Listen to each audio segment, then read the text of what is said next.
बिस्मिल्लाहिर्रहमानिर्रहीम। अस्सलाम वालेकुम रहमतुल्लाहि व बरकातुहू। मैं राय मोहम्मद हयात इस वक्त बीर रोहा पे मौजूद हैं, जो कि मदीना मुनव्वरा से तकरीबन 100 किलोमीटर आगे है। यहाँ चार द्वारी करके बंद किया हुआ है, आगे काम हो रहा है। ये बीर रोहा का मकाम है। यहाँ से 17 किलोमीटर आगे तकरीबन बीर शिफा है।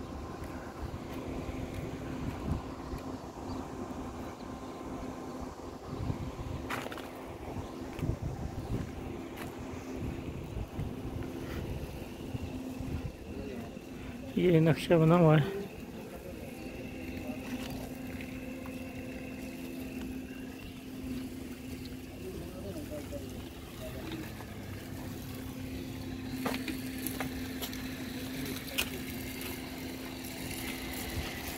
ये टूटियाँ लगी हैं।